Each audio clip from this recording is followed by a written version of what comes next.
good myself. Oh, I'm feeling all right. I'm not feeling so good myself.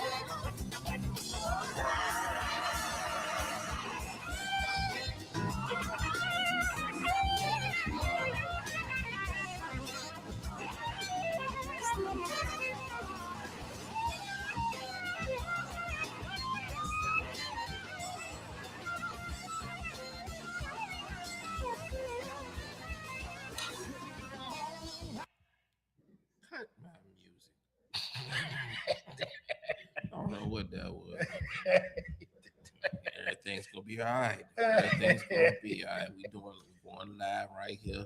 Good afternoon, everyone. It is the Studio W Sports page brought to you by J&J. I am your host, your main man, Mill.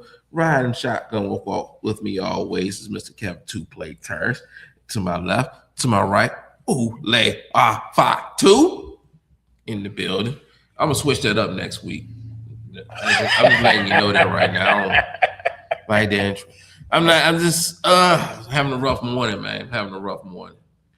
I'm so rough in the morning. It's 3:00 in the afternoon, and I'm still having a rough morning. So sorry about that. Sorry about that, gentlemen. But how are you all doing? I'm alive. Yeah. You can't, like I said, man, when you wake, if you can wake up, that's a win right off the bat. Yeah. It's always better on the other side of the dirt. Yes, and also like to say, we can hear you. Just talk, okay? I can't hear nothing on my mic. Yeah, that's your headset. It works, bro. That's all you need to know. It works, all right? It works. You want to switch? Yeah. Also, like to say Happy Valentine's Day to everybody. Well, Happy Valentine's Day. Happy Valentine's Day. Yeah, well, Valentine's Day is not just for women; it's for the men too. Hope everybody get their groove on. Do things of that nature. Be with significant others. I'm tired of that holiday just being for the ladies, man. It's just so selfish. It is for them. It is. I mean, what?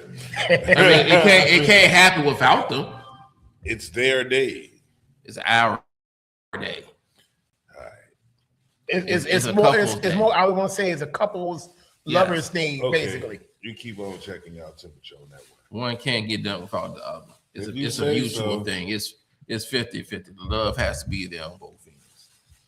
And to those, I like to say, Happy Valentine's Day to you all. I enjoyed a very great, outstanding Valentine's Day celebration last night. Shout out to the Robinsons, Oven Baked for You. Check them out. They some exquisite food. They catered my wedding, but they hold a annual Valentine's Day event every year. And it's always a blast. It's a good hang with those guys. And we cut up. We had a little 90s theme party last night. I came as a member of the Wu-Tang Clan with the mask and everything. And he looked like a jabber. Look, hey, like I told you earlier in the car, I was like, this is the perfect mask for two things: for Halloween and I'm gonna double up. I'll tell you right now, I'm wearing that for Halloween this year. I mean, that would be good. You know what I'm saying? I mean, but I'll tell you right now. All thing I did mess up with this one. I should have took a picture. I should have took a picture without the mask on. I mean, I was digging it actually, man. It was like I said, yo, this was a dope costume that you had. I just thought you was a Jabberwocky. Hey man, look, I can't hate on that one, man, because like I said, you can get away with that one. You can get away with this costume right here. What Wu-Tang member were you? The album cover. It didn't matter which one. Pick one. Hey, either way, it was now, I don't care what anybody says. That one was dope to me. I could be the lost one. I could be the 10th or 11th one. It doesn't matter. You could get away with this one. I ain't gotta drop no bars. You don't have to do nothing. You really don't. You don't need to do it. See, I ain't got to dance or nothing. I mean, this is one of those you can say no words needed for this particular event. It ain't. So, fellas, yeah, we gotta get in some sports here. So what do you want to talk about? With that named up halftime show? Do y'all really want to talk about that? They claim had a lot of viewership. Oh, yeah. We can have more. Well, I appreciate our viewers. Carson Witzel says hello. I'm sorry, Cameron Witzel says hello. Also, I can. Cut your camera. Cut your camera. And then Radio Network is on here. Cut his camera. Oh my God. You're killing me, bro. You're killing me. There we go. And so NBA or NCAA? No, we were talking about the halftime show. So okay, you wanted to talk about this halftime show. So what's your great remark on what you witnessed? What I ain't witnessed nothing. I was asleep during the halftime show. Mm-hmm. Then why you want to talk about it? That's how terrible it was for them to say that it got so much viewership. It's terrible. Somebody lied. No, they ain't lying. See, the crazy thing about it is when a lot of people, and my timeline was flooded with people complaining about Bad Bunny, this and everything else. Now, WB, why are you here? What was your take on the halftime show? I didn't care for it. You okay? All right, it is fair.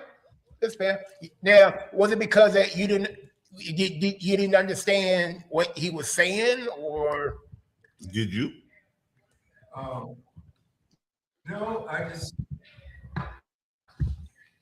it wasn't so much that I just couldn't vibe with it. Okay. I'm glad they did it. I'm glad they did it because it defied that clown up in DC. Right. Yeah. So I was glad for that. But I really didn't get into it. Okay. That's fair. Like I said, no wrong answers here, by the way. Mr. Galloway. We have Derek Galloway's here. Yeah, that's my man, Derek Galloway. What's going on, fellas? Derek, what is going on? Talk to me, DG. How did you like that Super Bowl halftime performance? Even though I couldn't understand what was being said, I could actually follow the story, which I appreciated. I really appreciated the theatrics of it, which gave me like a story, sort of speak, when it went from the bushes and the sugar canes, and then they went to the streets and showing bodegas and the old heads playing checkers outside. Then it went to the wedding, and then it went to it talked about the story about the power in Puerto Rico and how the power went out, which is they were giving you the visuals of the people that were on the power poles, and then they gave you the visual of him talking to himself. In my opinion, that's what I thought it was. Him talking to himself when he handed that kid that Grammy. In my opinion, I took it as he was talking to his self in the past, sort of like saying, one day I'm going to make it in the music biz and I'm going to give myself a Grammy. I appreciated the story of it, and I also appreciated, like WB said, to defy and to rise up against the ones that are trying to tear it down. I mean, let the people have what they need. I mean, we had our moment, they had their moment. Why can't they have their moment to celebrate and show, diversity and ethnicity at the Super Bowl? There's nothing wrong with it. I thought it was pretty cool. That's my take. All right. Sounds fair. Mel, what did you think? Like how when we watched it?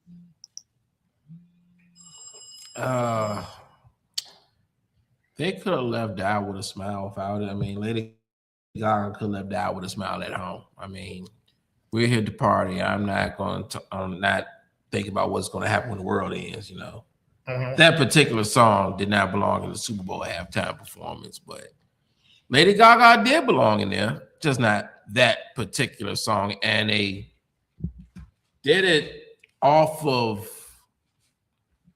It was off. It wasn't. I mean, it wasn't the same beat. It was a. It was a remix, wrong beat for that song completely. It was too hard to follow. It was like, couldn't wait to get to the next segment of the song.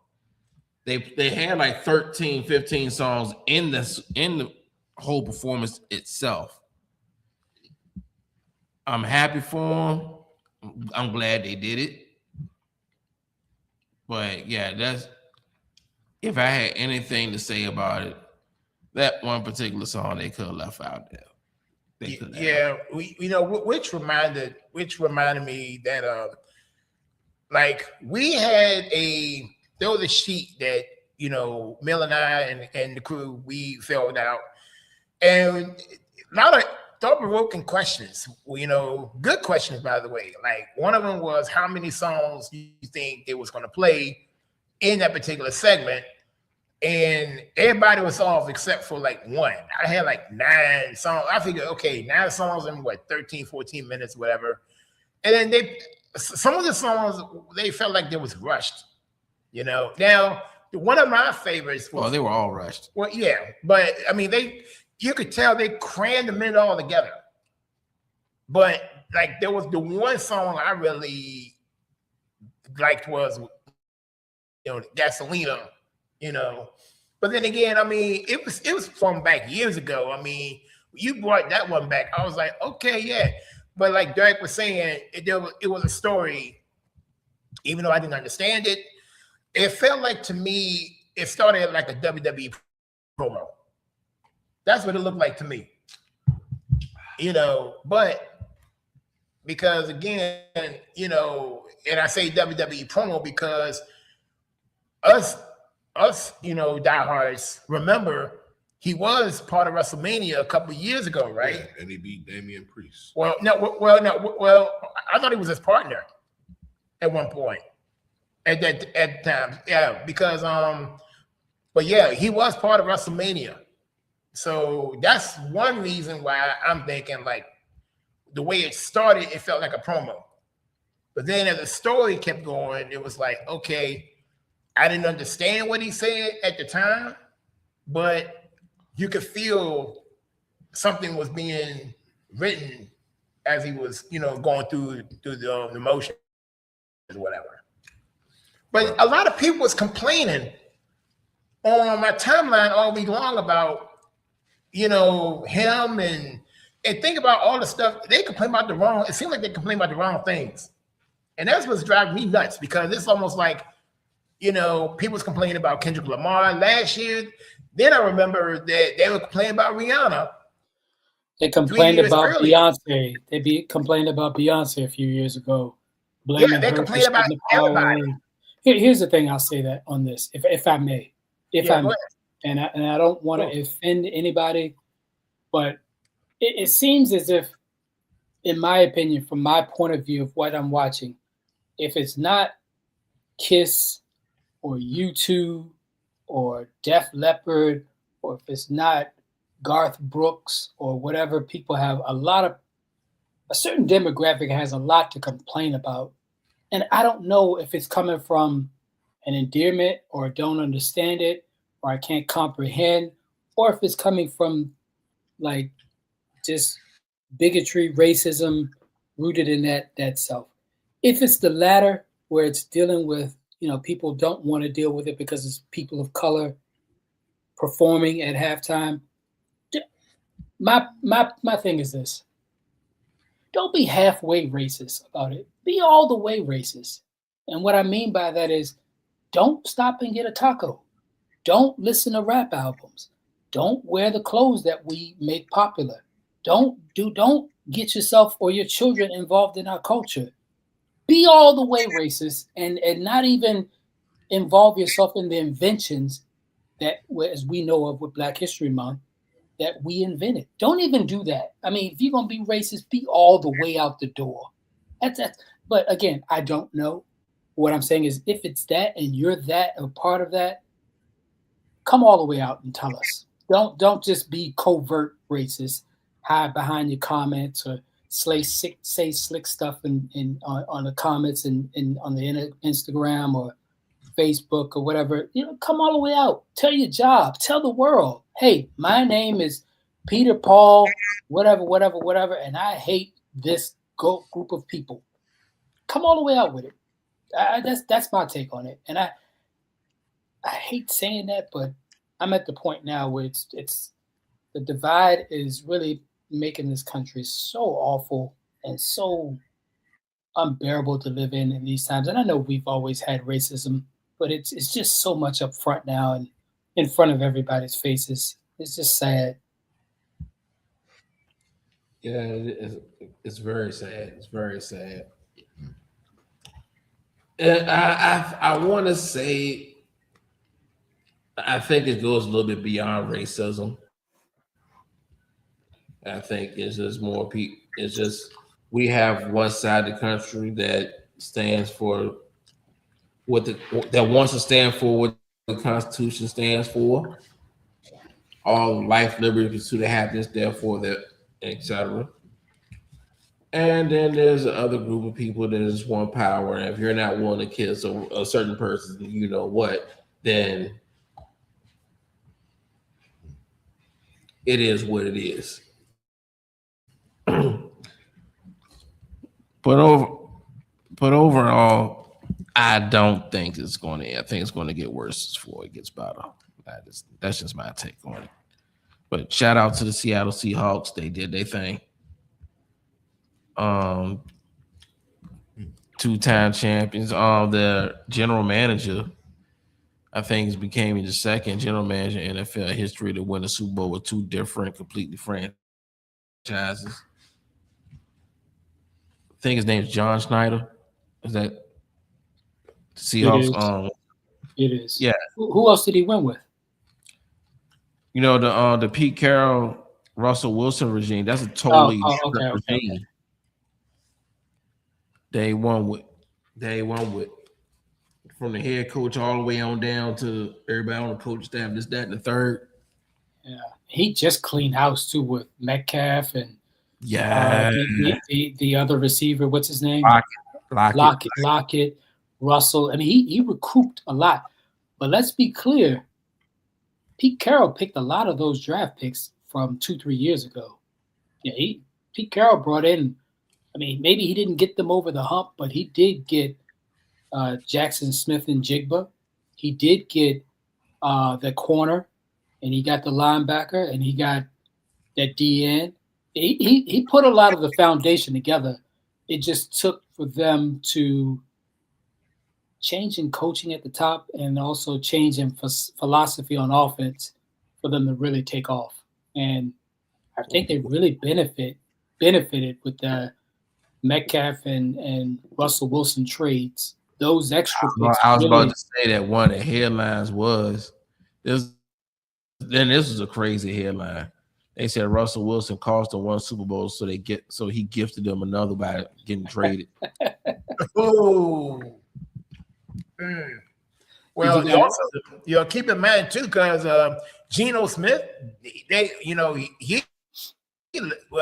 Geno's washed, man. We don't need to talk about Geno. No, but the thing was, if Geno need to start, we wrote him off. He didn't write back. Geno need to start writing. And the bad thing was Seattle wanted him back, but Geno wanted out, and now look where he's sitting at. Who cares what Geno wants? We want Geno to play good football. And unfortunately, you're not going to see that. Well, he's probably going to get weeks 1 through 3 next year to start off, and if he doesn't perform, in comes the number 1 draft pick, which I think we all presume it's going to be the young guy from Indiana. But yes, Mendoza. Yeah, Mendoza. Yeah. Did you guys happen to catch the commercial with Beast Mode right as the game ended? Did you see that? It was basically talking about how Seattle, we got our lick back. I really appreciated that. It was basically to New England. And well, That I mean, for real, that shouldn't even hold any weight because, like I said, it's two different regimes. Yeah, but I mean, from a fan base perspective, yeah. But in all actuality, nah, man, you can't. I mean, we got a whole decade afterwards. Yeah, nothing that Beast Mode can contribute to this Seahawks team. I think it was specifically franchise to franchise, so not player perspective. It was mostly franchise to franchise. We gotta look back, Nah, that's just between them. I can't put a whole lot of stock. But speaking of Beast Mode, I did one of the questions that was on that sheet was who was going to be the MVP, and I was the only one to get that right.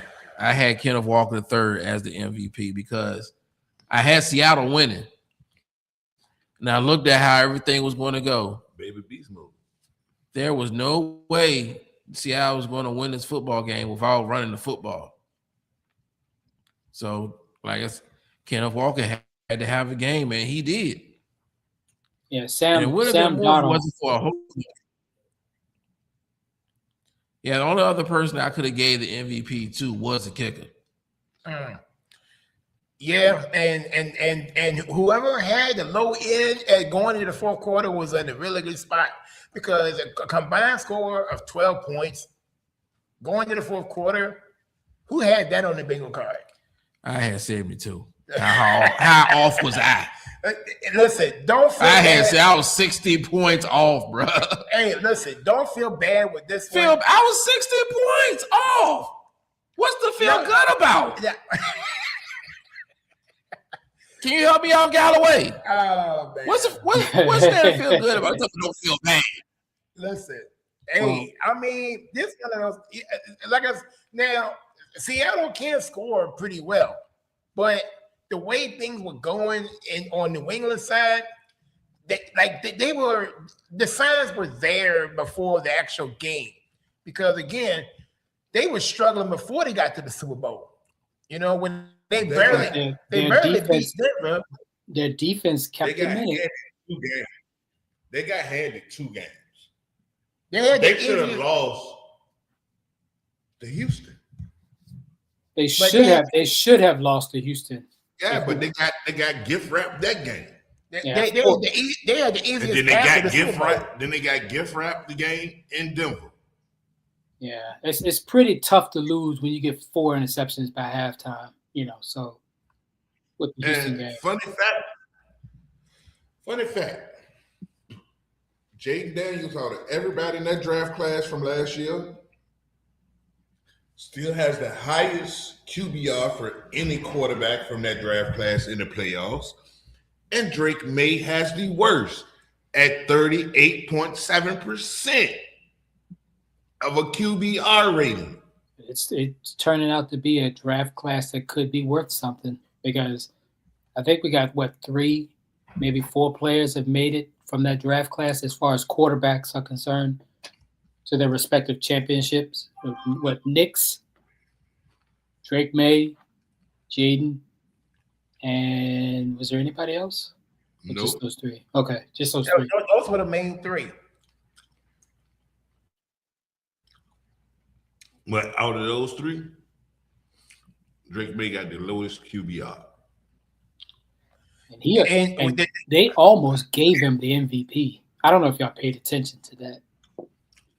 He almost won the MVP. Who almost won the MVP? Drake May. He was 1 vote shy. Oh well, yeah. Well, see, when I'm sorry, I don't put a whole lot of stock into that's only regular season MVP. But that particular one don't count the playoffs. I get it. But who did he really beat? Right. The signs were there before the game started, because almost everybody knew. I'm in agreement. He should not even have been close to Matthew Stafford in that voting. He shouldn't have been nowhere near him. But the fact that they almost gave it to him disturbed me. Yeah, that would have been a mess, but that would have been a bigger mess than the Hall of Fame voting. But all this stuff is a popularity contest, and you're like for real. Who was the MVP in your heart? Matthew Stafford was. They got it right this time. Yeah, barely. Can we all agree with that? Yeah. I mean, that shouldn't even be much of a debate to begin with. If we're always going to give it to a quarterback every year, then yeah. But if they open it up actually to actual players, yeah, if they did it for actual players, it would be Christian McCaffrey for me. I would personally pick probably either Garrett Miles or Nakua. Me personally, I mean, those are the only thing. If the Cleveland Browns made the playoffs, I would give it to Myles Garrett. If the Cleveland Browns made the playoffs, I would give it to Myles Garrett. But why do you have to make the playoffs for you to be the most valuable player in the league? When you're so dominant that they have to triple team you. How valuable are you if your team don't make the playoffs? Well, you're breaking NFL records being triple teamed, and you're carrying one side of the ball basically by yourself. So you're making the job as a defensive coordinator so easy because now I have extra rushers or extra people to drop in coverage because you have to pay so much attention to the left side or the right side of that defensive line. Because of that extra attention, now I can bring a corner over here, or I could drop a deep tackle in the short zone. I could do so much. The windows of opportunity open up for me. It gives me to say, I think, regardless of how many wins they had, to have Cleveland have the number 3, the number 3 or number 4 defense, and they won how many games? 4 games. You got that high rank of a defense, that dominant. That just shows how dominant it was this year.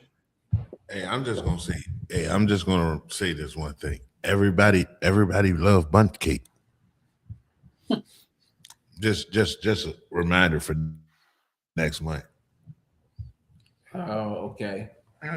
But Miles, DG know what I'm talking about. I can see. Oh yeah. I can see your point, but you flip it to the other side. The quarterback does carry a team. Yeah, everything does fall on the quarterback's shoulders. At the end of the day, it does. Right. So if you want to go to the defensive side, if you want to vote for a defensive player, the defensive player has to be able to show that same kind of value. He does. Myles Garrett does in Cleveland. But they got to make the playoffs. So you're saying like pass rushers are probably what, as far as player value, probably right behind quarterbacks, wouldn't you think? Yep. Okay. So why are they not given the same? I take that back. For the sake of this argument, DG, yes.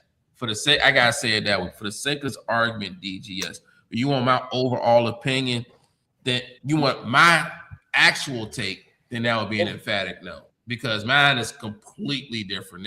And then we'll be going off the rails. So if you're building a team, you're starting off with a quarterback, right? I'm starting off with a center. Over a quarterback. You see what I'm saying? Oh, wow. So for the sake of this argument, yeah, continue. Go. Yeah, you're right. For the sake of this argument. Right. So for the sake of this debate, yes. So if we're in agreement and you're starting a team, 99.9% of the GMs out there are going to draft a quarterback first, right? Right. If they're coming back and if there's not a quarterback available, what's the next big thing they're going to get? It's not a corner. It's not a receiver. It's going to be a dominant pass rusher. So my point is, why do they not get the same, I guess, love when it comes to MVP? Because MVP, like I said, it's a popularity contest. It's about the headlines. How many times have you seen a quarterback make the headlines saying they led their team to victory as opposed to a defensive player scoring a touchdown, leading their team to victory. Between me and you, it happens a lot for the defensive player, but it's not always the same player. There could have been some years that a certain middle linebacker from Baltimore could have won an MVP. I mean, I'll be honest with you. Hey, just say Ray Lewis. Yeah, I'm just throwing it out there, but he won. Well, he won. Yeah, exactly. That side of the ball. But what I'm saying is, there were some years that Baltimore didn't have a quarterback, but they were winning because of defense, making the playoffs, winning Super Bowl. MVP to a defensive player every single year. Well, you know, Ray Lewis, both years that he killed somebody, he had MVP season. Every single. We're gonna strike that one from the record. Wow. But anyway, you can make a case. You can give the MVP to a defensive player every year. Every year, there's a defensive player that shows out that's MVP worthy, but they'll never get it. Why? Because it won't overshadow what the quarterback position brings to the table. But Adrian Peterson did. Outliers happen all the time, bro. Hey, look. Hey, every garbage can gets a steak, okay? Hold on.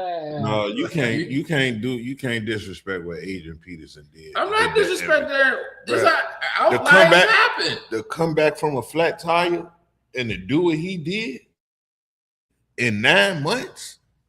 Yeah, and all the QBs was I didn't say all the QBs were trash that year, but majority of the QBs were on the down slope that year.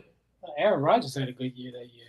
I think he was in contention with him, but yeah, but how many other quarterbacks? Yeah, and that's what I'm saying. Every year, there isn't a dominant quarterback every single year. I mean, take Matthew Stafford out of the equation this year. Would you really give it to a quarterback this year? All I did, you're forcing. All I did was for the Cleveland Browns to make the playoffs. Yeah, and it would have went to Myles Garrett. That's all I needed. Yeah, I hear you. And one last thing, and not just Ray Lewis. There could have been a year where maybe even JJ could have won the MVP. JJ Watt. Yeah, face breaking out. Yeah, that year he had like 3 or 4 punt returns, interceptions, run backs for touchdowns. He had a couple of years there. Yeah, that was his MVP year. Yeah. That was his MVP year. Not get consideration. They move it over to give him Defensive Player of the Year. Man, I think that's kind of egregious. But the year that Ed Reed win Defensive Player of the Year? Yeah, he did. The year that he won it, truly to me, even though Ray Lewis was on that team, you'll never see a season like what Ed Reed put together. That's what Tom Brady said. Tom Brady said the same thing. He said, he's my kryptonite. You ever see somebody do what he did that year? Multiple 100-yard return touchdowns. You talking about punt return touchdown, pick six, just interceptions. He was everywhere. Everywhere. He was in your dream. He was in your sleep. Yeah. You probably couldn't wake up and not see him if you was a offensive coordinator for somebody's team that year. They probably had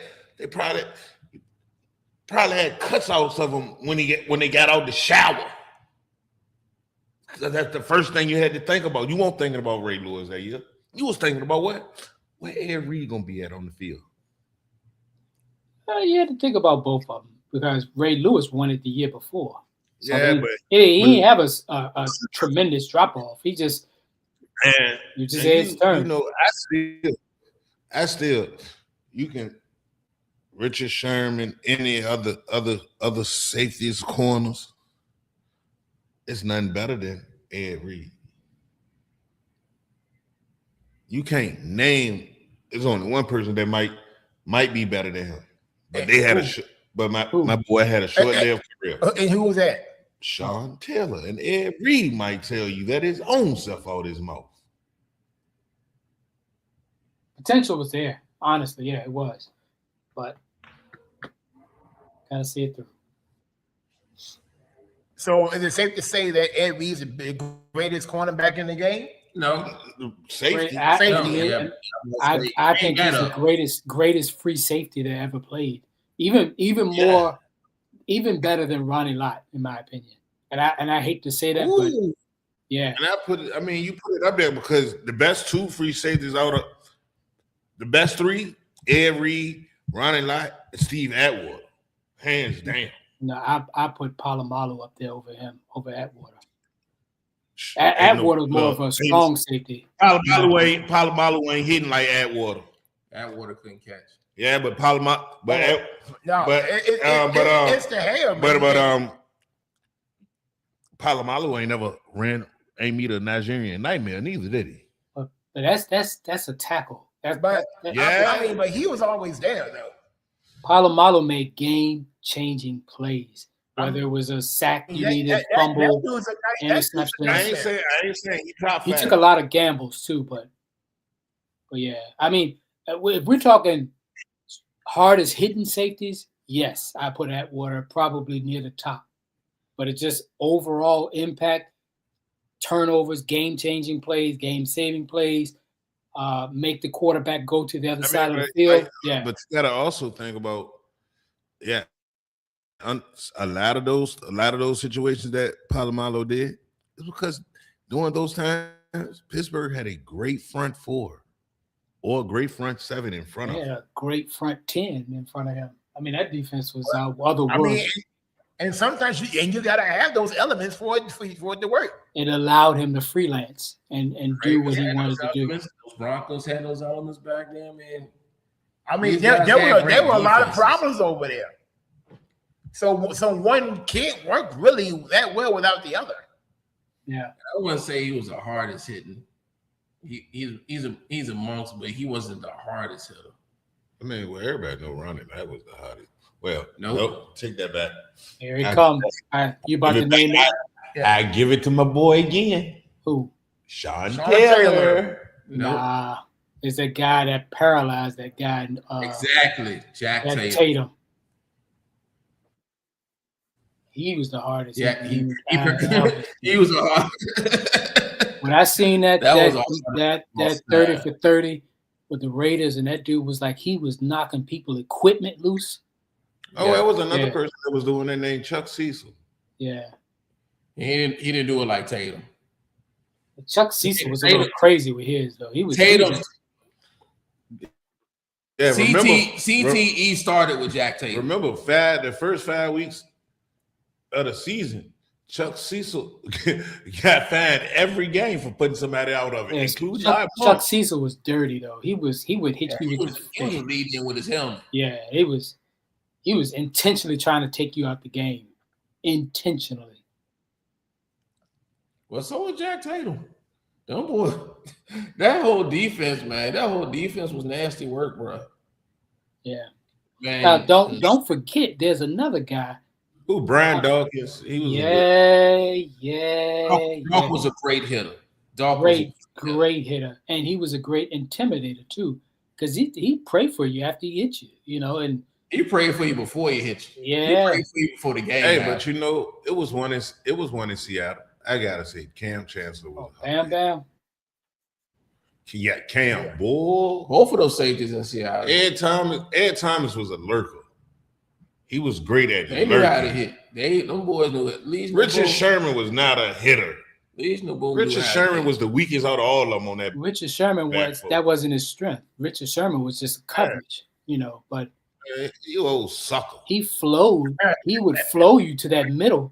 He would allow you to cross that middle. He ain't following you across that middle because in the middle was Bobby. You had Bam, and you had CJ right there in the middle. You go across that middle, you want to, but it's best if you stay out here on the boundary with me. That's what Richard would do. He played deep third like 90% of the time. He wasn't playing man to man. Man, because he was a sucker. Why do you like? What's wrong with Richard Sherman? He talked too much, and he really wasn't all that great. Did you get excited when Trent two-pieced him? Man, that's the. Hey, I'm sorry. I don't want to line up against that man. You don't want to make Trent mad. He go street. He go from football player to I'm on the block. Post it up. So, so speaking of Trent Williams, he retires today. Does he go in as a skin or a 49er? He probably will go in as a 49er because of the way Daniel Snyder treated him. Okay. And his health. I mean, that's the only thing. Let's be honest. That is the only reason he did not sign back and still not a commander. And that's the reason I asked, because I think he's at the even part. I think he's given 7 to us and 7 to San Fran. Yeah. So same thing with Champ Bailey. I think he got along with some of the players either. It won't do. It definitely wasn't. It was definitely Bruce Allen. It was definitely Bruce Allen and Daniel Snyder because of the way they dismissed his cancerous growth. They pushed it aside. But I know I don't think him and McNabb had a strong relationship. That's all I'm saying. Okay. That was a 1 year thing. Yeah. No, it was some underlying tones during some of these interviews. Who did get along with McNabb? That's the better question. Who did get along with him? Now that is fair. I'm not trying to paint Trent Williams as the bad guy here. Okay. Yeah. Because I know McNabb does rub a lot of people the wrong way. Oh man, I had no idea until the last few years. I started, listening to more of his stuff, and he was a hater a little bit. He had some hate in his blood. I didn't know that, and that's like, man, he's somebody. He's like somebody we know, Galloway. Who? He got that Uncle Tom thing going on. Oh Lord, stop, man. Yeah. He got that Uncle Tom disease. Yeah, he does. That's what I'm saying, man. So I'm not simply trying to paint. I ain't gonna stop because I got that confirmed by somebody that's close to who I'm talking about. Yeah. Man, yeah. Just because he is an Eagle, we halfway claim him. I'm like, we want Jalen Hurts to break all his records so bad, bro. So with that being said, Mill, was T.O. right? Yeah. I want to hear from the Philly fans. Before I bring Mark in, since you want to put my feet to the fire, I'm going to tell you just like this. T.O. is guilty of the same thing that A.J. Brown is guilty of, and that's being the wide receiver saying the quiet parts out loud. The diva. Yeah. Well, don't you? I can't. That's all AJ does. I don't take nothing away from T.O.'s gifted abilities as a wide receiver, but when you start crying on TV, that's my quarterback. That was with the Cowboys. Yeah, that's my quarterback. That was with the Cowboys. Talk about my quarterback. He had a legitimate beef with the Cowboys at the end of it when he started realizing they're going to Austin and Witten more than they're going to me. And it seems like Tony has a preference. And he shouldn't have said it out loud. He should have kept that in-house. But people went back and they started looking at percentages of it, and it was true. But you know what? They did try to close him out. A lot of wide receivers could learn a lot from how Jerry Rice and Larry Fitzgerald carried on with their careers. I don't care who at quarterback. I'm going out here to work to get my numbers. What do you think he learned from? He was with Jerry. I'm just saying, you never. I'm talking about far as in-house, all the theatrics that. Oh yeah. You know what I'm saying? Yeah. What I'm saying, those the only two receivers that I know of outside of the posse that you won't have no problems on. Jerry Rice ain't complaining about losing Montana and Steve Young coming in. Megatron. I mean, well, he had Stafford all his career. But did you ever hear a peep out of him though? Yeah, no. Yeah, I mean, look at it. Look how many quarterbacks Larry Fitzgerald had. He ain't hear a peep out of him. Hell, you ain't even hear a peep out of Anquan Bolden. How you doing, Mark? I mean, in there. What's that? Yeah. What's up, Mark? Chime in. I don't know What's if up, you. Mark? I don't know if What's you. that?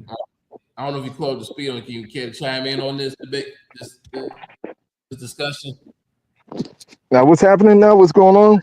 I came in with the Uncle Tom thing. Well, you know, like, oh. Yeah. Well, we talking about like you. Well, Donovan McNabb seemed to have the Uncle Tom disease. Like he'll throw you under the bus if it ain't about him.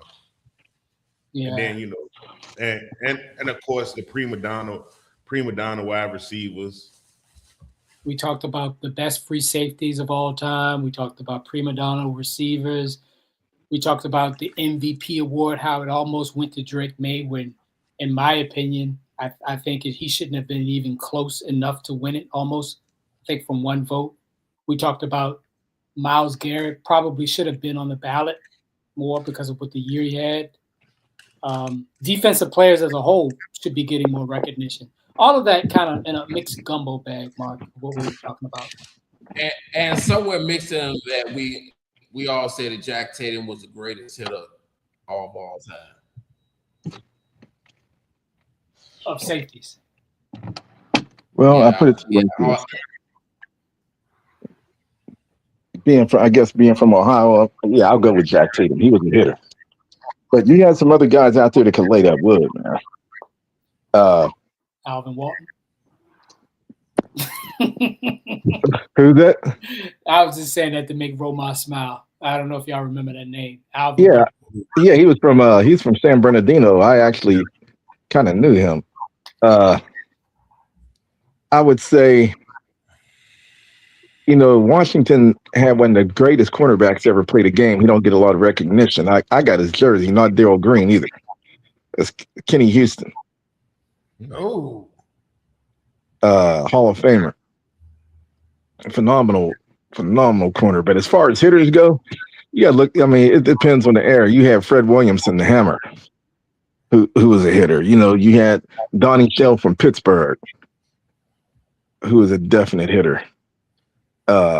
There's been some hit. Ronnie Lott, Mm-hmm. Yeah.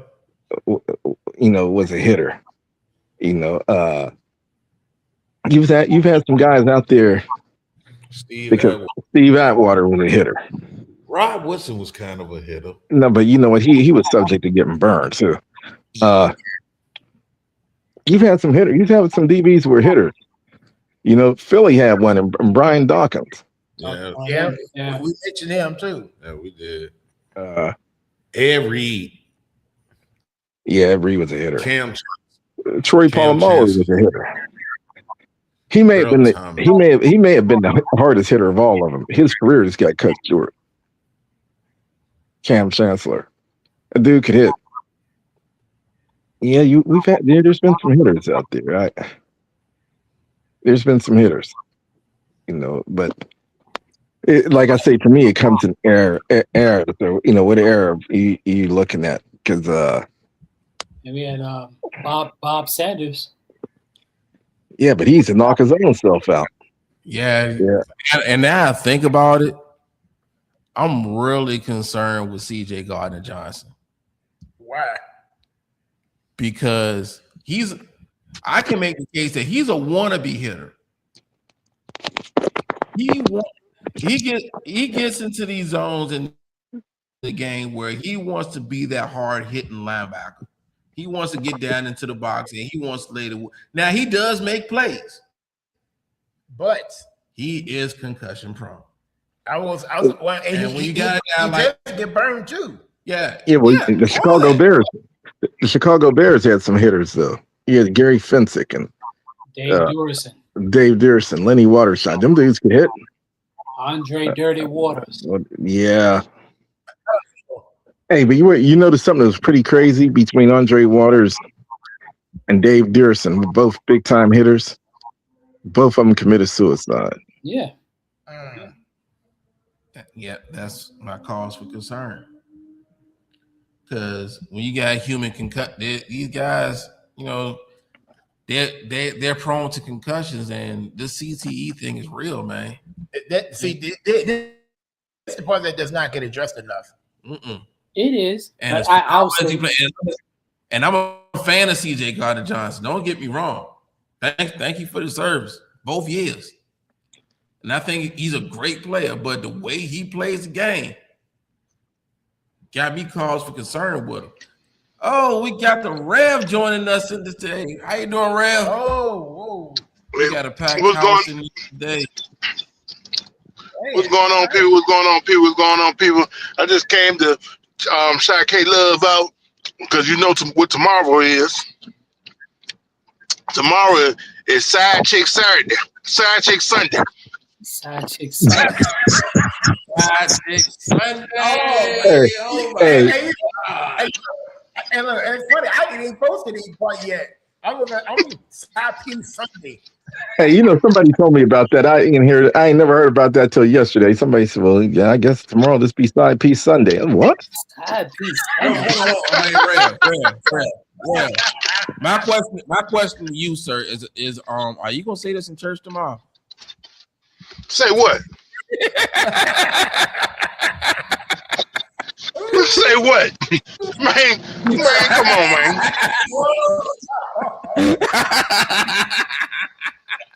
And there goes your sermon, baby. They need recognition and love on Sunday. Hey, man. There's a certain decorum that the pastor must have.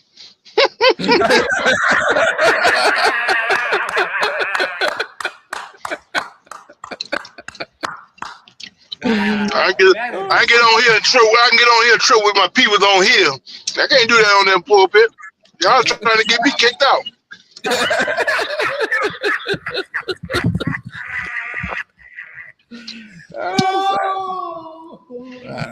I know I ain't gonna be. I'm gonna be in the choir.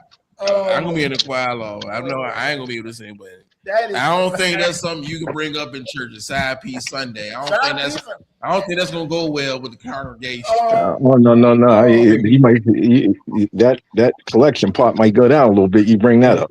Not already be voted out before the weekend ended.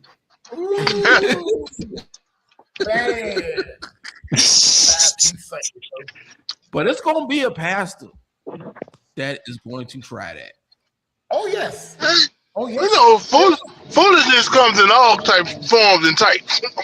Yes, it is. Yes, it does. Yes, it does. I'm not putting a pastor out there that is going to try that. Oh, and don't worry, you'll see it on Facebook somewhere. I can't wait. Now I might post it on Facebook, but I sure enough ain't saying it on pulpit. Not in front of the mama of the church. You won't. Oh man. Hey, some of these pastors got cojones, man.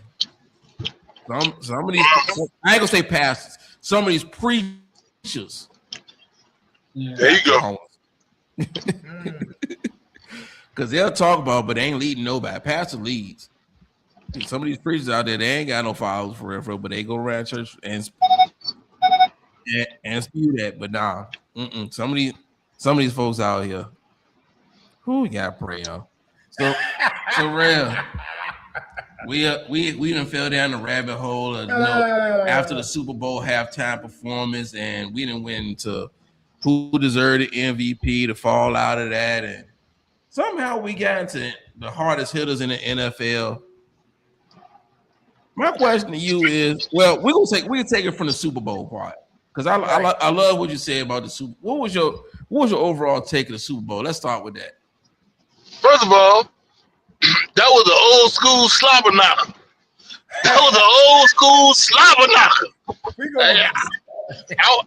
I was so excited and elated to see the way New England got their handpox handed to them. I was excited. I was happy. They ain't played nobody all year. the 12 victories they got, most of them coaches got fired this year. But this is the Super Bowl team? Okay. All right. Then they played the AFC Championship game against a team they ain't had their starting quarterback. Okay. All right. We saw the Super Bowl 2 weeks before the Super Bowl when Seattle played the Rams. Yeah, that was it. Oh, and then I hit for a lick. I hit for a lick on the under. I hit for a lick on the under. I hit for a lick on the winners. So even though I ain't win the K-Love jank, my pockets got fatter. I know that's right. I know that's right. Oh, man. I can't call it, man.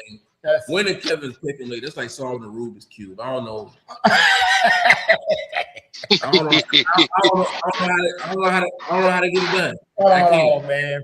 See, now the one way you can fix some of that is them crossovers. The crossovers got you in trouble. Well, I was losing before the crossovers. If I was winning, I wouldn't have to have the crossovers. And there was something you had it right. You had it right. Man, I was like, oh. I mean, you be right just to stay afloat.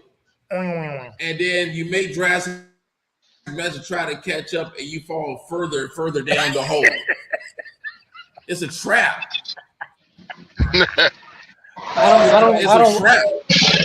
I don't want to change the subject, and I just want to point this out. Have you guys watching North Carolina and Pitt? Were y'all watching that game? Actually, we watched. Well, it just ended. It just ended. Do you guys know who was broadcasting? Who was announcing? You guys remember that guy Randolph Childress?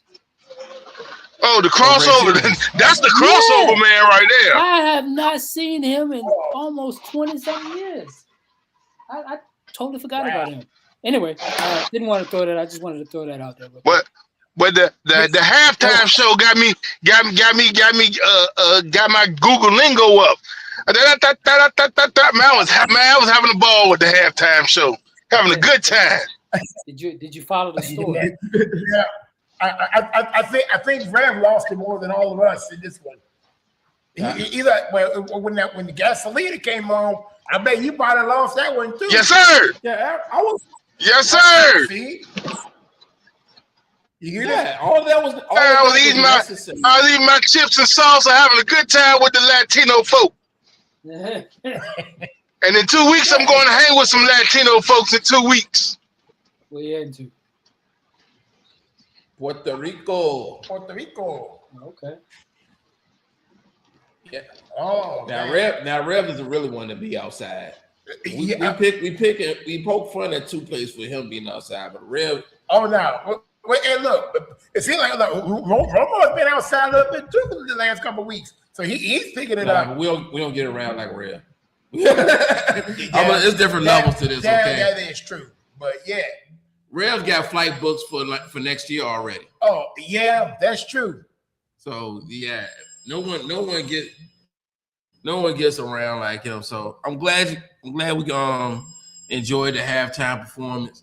My question, we're gonna get you too caught up because we'll be all day trying to get caught up on everything. I'm gonna throw a twist to this. NFL, gentlemen, Mark, Rev. Where does the NFL go from here?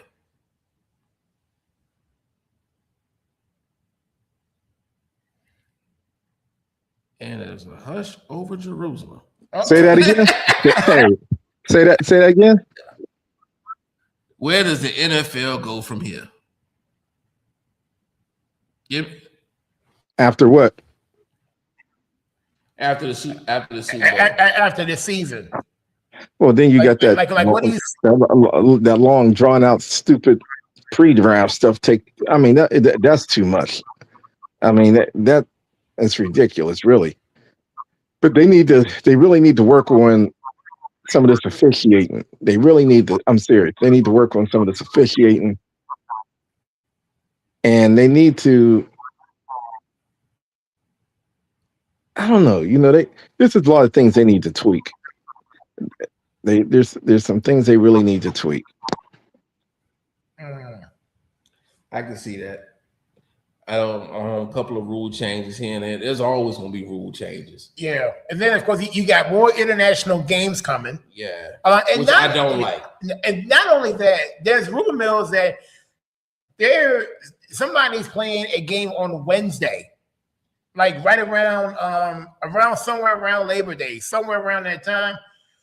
So why they really want to try, like, okay, so you got a game on Wednesday, then of course the Thursday opener, then you got one in Brazil on Friday, then you got Sunday and Monday. So you got football 5 days out the week.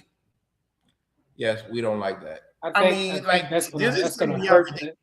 It's going to hurt the NFL, because when you water yourself down like that, your fans will start to turn away, to lose interest. You want to make it the reason why people watch you, because, and one of the reasons was because it was exclusive to Sunday and Monday. But now if you're going to make yourself available Wednesday, Thursday, Friday, Saturday, Sunday, Monday, you're going to lose viewership that way. Not immediately, but over time. And then you're also taking away viewership because you're putting it on these streaming channels. You still got to think about the boomers, right? The baby boomers.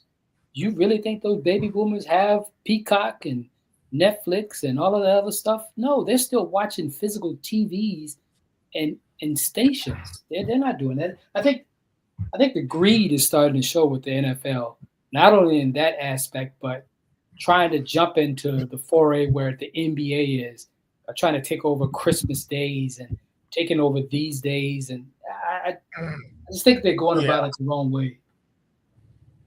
You're going about it the wrong way. And making us pay more. You know? Yeah. I mean, with Prime Video, Netflix, and what else?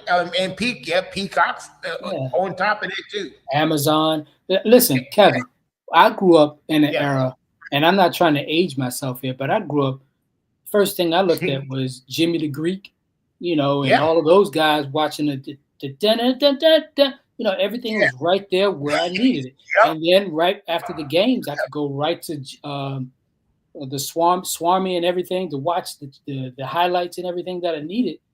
Now that there's so many podcasts and so many channels and so many people have shows now, it's like, I don't really care for it anymore. Everybody's got an opinion. It's just too much, I think. And I think that's kind of watering down the sport a little bit. And if they don't be careful, it could get to the point where they could lose viewership, It really could. And all of this was before social media even existed.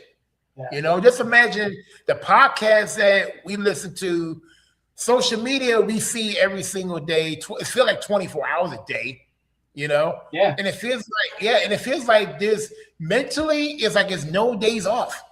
It really isn't, because if something could break out in the middle of the night, that has happened before, with trades, stuff like that, and and we wake up and we're like, what happened? Like the Luka trade that happened around midnight. Nobody knew anything until we woke up the next morning. We was like, wait a minute, what's going on? This is crazy. Yeah. See, stuff like that. The reaction is like, this man almost averaged a triple double. But it's all these streaming services, and it's almost like it's more money in their pockets, but it's hurting us in the long run. Okay, so guys, who's going back? What? Who's going back? If Seattle keep that team together, I can see them repeat. I can see them going back to the Super Bowl. I can't say I can see them winning it. I think it might be the Rams. They got a chip on their shoulder. If they can just fix up their defense, the back end of that defense, I think they'll be okay. Seattle will have a harder time because they lost their offensive coordinator. They're going to lose a handful of free agents. And and then one of the coaches, he's going to the Raiders. Kubiak. Right. Boy, that's the offense coach. Right. Yeah. So that will play a part in it at some point, And they might be sold. And then you got to understand this. Yeah. You're gonna have Buffalo's going to be back. Kansas City's going to be back. Baltimore is going to be back. All of those teams are going to reload. If any time for it to win it this year without a superstar quarterback, this was the year to do it. Because those three, the big three, are coming back. And you got Stafford, who barely missed out on it, coming back. So you might have a healthy Joe Burrow. You're gonna have Joe Burrow. Joe Burrow. Good call. Joe Burrow coming back. You're gonna have a Dak Prescott with fully loaded with all of his weapons, and they're gonna give him a defense this year. You're gonna have Philly coming back. That's angry. Detroit's gonna come back. It's gonna be a lot of storylines. I'm gonna throw us in the mix. We definitely should look better. We like I said, see, the thing about it is now they changing things up. Like they're gonna have Jaden under center a lot more now. So they're changing the game. Who's your new OC? Who's your new OC? It was the quarterback. David Blau. I know what he likes to do. I'm asking. West Coast. He likes West Coast and play action. Yeah. Who he used to coach under? Detroit. Offensive coordinator. Yeah. Okay. And I forgot the other guy, but yeah, mainly the guy from Detroit. He was sought after this year. We kept him. We made sure after Kingsbury left, that was the first move we made. We didn't give him a chance to go interview with nobody else. We gotta see how he do it. I hope he's. So like I said, this is DQ's make or break year, right here. He put all his apples in one bucket with both coordinators who've never called plays before. I think he got one more year. If y'all have if the Commanders have a best, I think Dan Quinn should deserve one more year. I don't think if he go 5-12 one more year, he ain't gonna be around. He's not gonna make it through. Look, you can't blame all of 5-12 on him because you can't predict injuries. Roma, what I'm saying is, if he goes 5-12 again, I don't see us going 5-12. Right, but I'm saying if he does, there's other coaches out there, specifically that one that just got fired in Buffalo. That's really good that they could be looking at. I'll say I would be looking at. You go 5-12 again. I say like that. It depends on how it looks. I understand that you think Sean McDermott is a great coach, but one thing Dan Quinn done that Sean McDermott ain't do, get to a Super Bowl. Even though he blew a 25-point lead, but he did get the one. Oh, yeah, he did. Now has anybody have you noticed that the coaches that got picked up that a lot of first timers? Yeah, but also something else too that I know you noticed this as well. What? None of them are black. No black coaches were picked up. That ain't never a surprise. No, one Lebanese. One from Lebanese. Yeah. So, and we're sitting there thinking, like, out of 10 coaches, and what was the one that was it? Brian Flores? We were talking about that he should have got looked at, but I think you said he won his case though. They won their case. Not yet, but it's still ongoing. Yeah. But it's looking like it's looking much better than what it was. Yeah. That was enough. What they have enough to go to open court. They got enough to have a trial. So take that for what it is. I consider it a win. Let me ask you this. But it's not the win. It's not the win. Let me ask you this then, Bill. Do you think the Giants regret hiring the wrong Brian? You remember that whole fiasco where Brian got hired and he thought it was him, Flores, but it turned out to be Dayball. And it got kind of that text message got exposed, which caused the whole, lawsuit and everything. You think the Giants kind of regret that decision?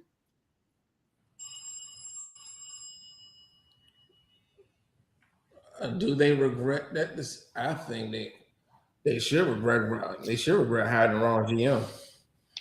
If you really want to be honest with you, I mean that's the problem with the Giants is still there. The GM is terrible. Is he terrible though? Because they got a lot of talent. Yeah. But I mean, it still looks kind of mid. It still has not fixed the one problem that's been plaguing the Giants for decades, and that's the offensive line. Yeah, I agree with you on that. But they that have talent. That O-line ruined Eli Manning's career. Probably going to ruin Dart's career too. Just might. Yeah, if they don't get that fixed, then and Cam Scatterable too. I mean, you can blame the O-line, you can blame the turf. Both of them terrible. Both of them need to be replaced. That's why whenever we play the Giants, I always give them that leeway. Like we used to feel the same way at Veteran Stadium. Whenever we play, if we play at MetLife, said we might lose this one. Like we used to feel the same. One, I don't blame you. Yeah, it's a little death trap. Yeah. Well, we used to feel the same way going to Veteran Stadium. That's fair. Yeah, because we was rat infested. That's fair. No, you guys used to have literally dead spots in the field. I don't know if you remember that or not. Man. Oh, the field was trash. Oh, yeah. Might be some drugs left behind by Michael Irvin. Oh no, we blew that up. I mean, but that's what Michael Irvin said. Ain't nothing left behind. Now we exploded Veteran Stadium. Oh, it's gone? I didn't know that. Yeah. Veteran Stadium is the parking lot where Lincoln Financial Field is now. Oh, okay. No, we took dynamite to that jank.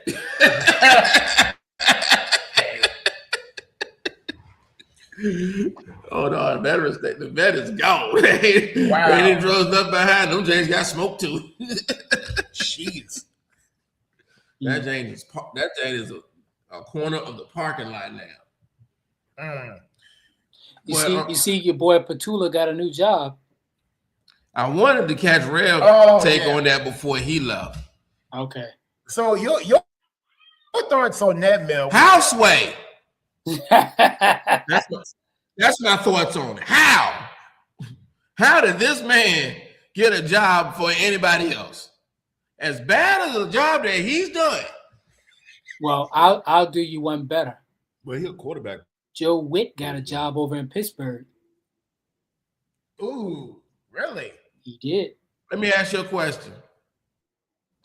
Have you ever seen Joe Witt be in a situation where the season is on the line? You call one play on third down, it does not work. You call timeout to run that same play. It was on third down. Week 2 against Green Bay, yes. They kept running the same zone where the tight end just kept hitting the corner route and over and over and over again. It was obvious. Week 2 against Green Bay, we all saw it, and that's how it all started, right there. It was at that point, Kevin. He never adjusted since week 2. Yeah, that's what I'm saying. He never adjusted. He kept running the same cover 3. He kept running the same cover 3 with expecting the linebacker to carry the tight end to the corner. Everybody knows in the cover 3 that corner on that side is playing deep third. So if that corner is playing deep third, why not have a safety rotate down? Why do you have to have the slowest middle linebacker try to cover a tight end with fleet feet? That makes no sense. And then Tucker Kraft had a field day on us. All day. Yeah. Over and they called timeout. Mills said, y'all ain't adjusting. I started getting upset. Hey, it's easy. He ran the same play over and over. He just kept picking on my boy Bobby Wagner all season long. It was just like. So Joe Witt and Kevin Petula are the same guy. Is that what we're saying? It was like Bobby. Except it's black Bobby, and white. Pick up your phone, Bobby. Are you there, Bobby? Hey, Are you there, Bobby? Mel, what was your offense ranked this past year? Bottom 20, mid. Okay. At the bottom 20. We were ranked 31st in defense. Yards given up. 31st. It was a show all year. The same thing. We saw it every game. Kansas City, Detroit, Seattle. They were having career games against us. Even the Vikings with J.J. McCarthy of all people, you put up 31 points. That game was more embarrassing than anything else. A quarterback that ain't even worth squat put up 31 points. Yeah, that's insane. I mean, that right there should have gotten somebody fired at that time. You know, Bobby. I mean, are you there, that's beyond ridiculous. Bobby Digital. Bobby Digital. Pick up the phone, Bobby.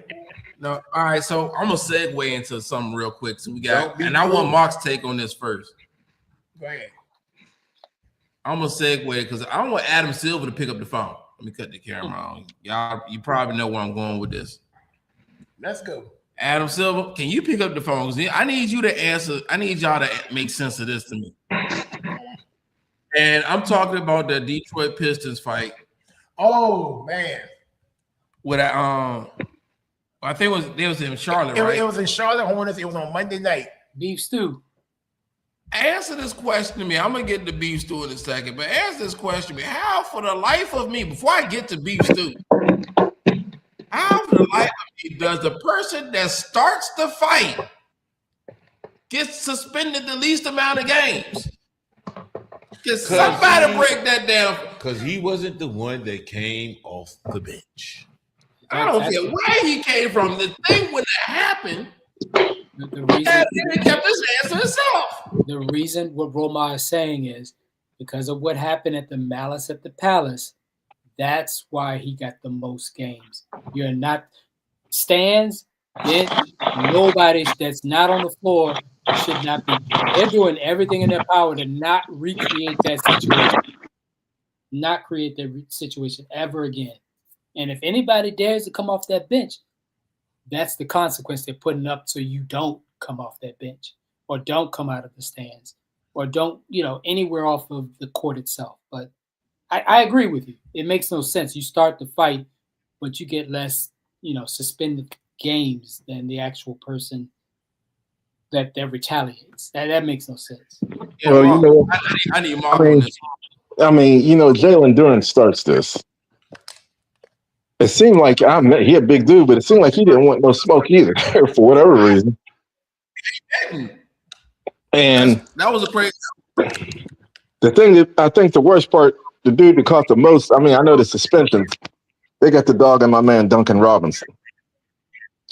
They say this dude turned around, just walked away. Didn't come in and try to separate any of his teammates. It's almost like they said he punked out. Well, he's new to the team too, so he doesn't. He knows them, but he doesn't know them.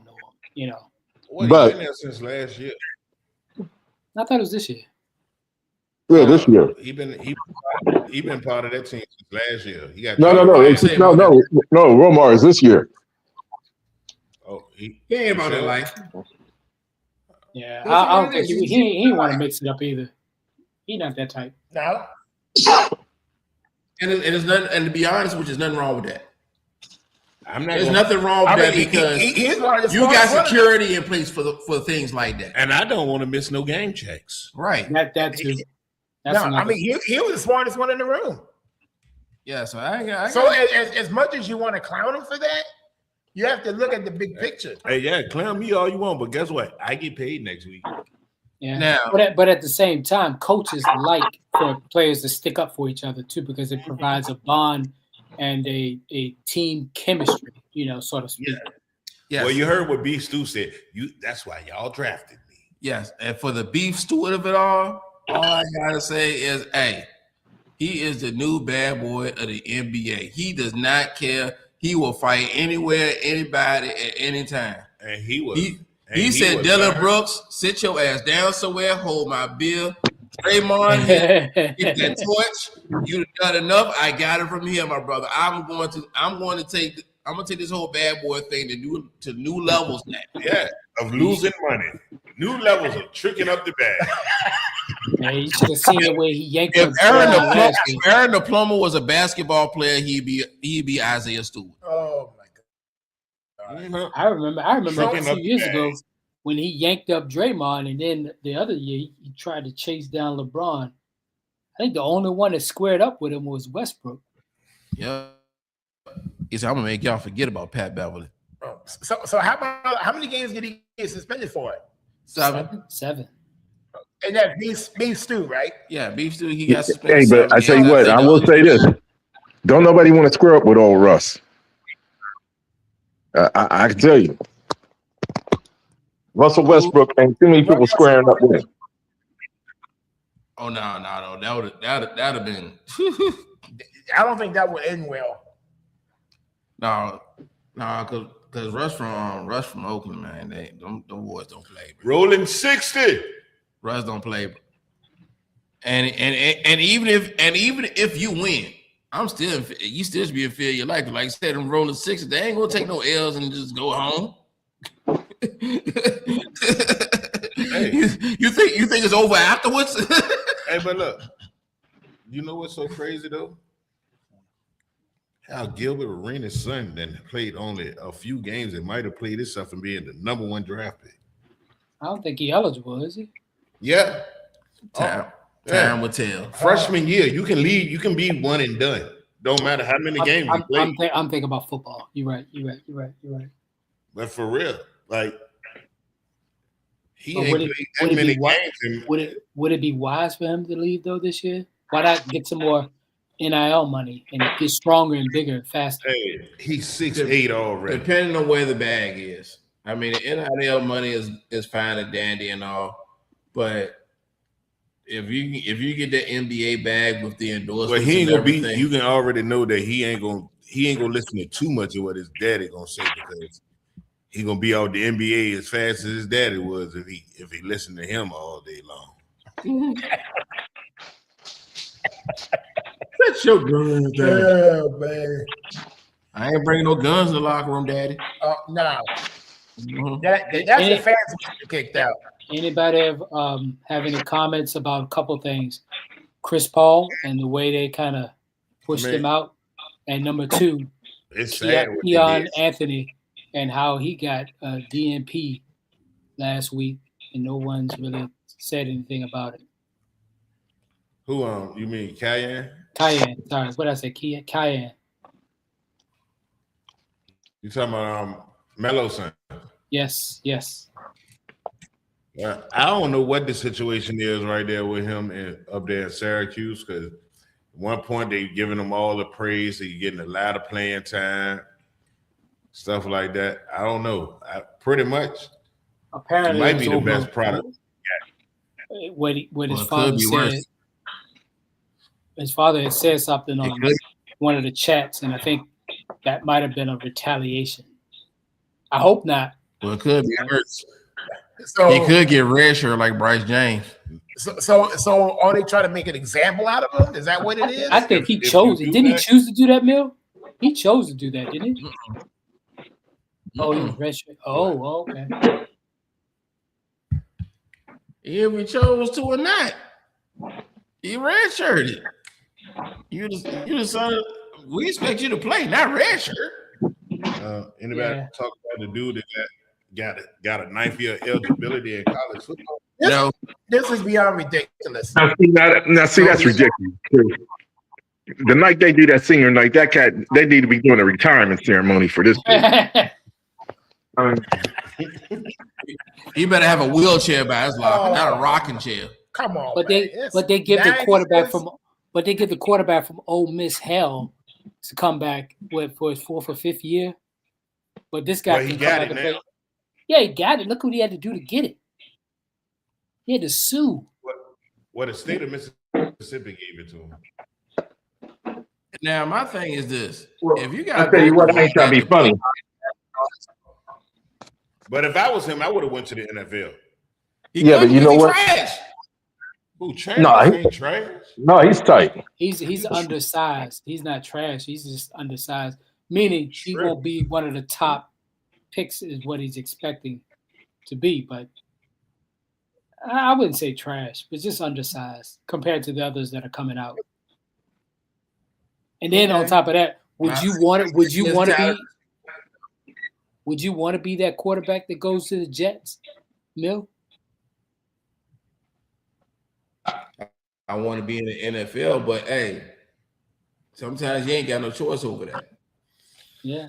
Don't worry. Tua about to be the quarterback of the Jets. I think it's gonna be him or Murray, Kyler Murray, one of the two.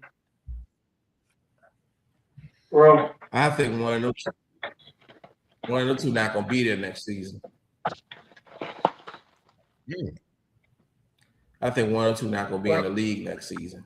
Don't be surprised if Kirk Cousins name gets thrown in there, because they expect to release him.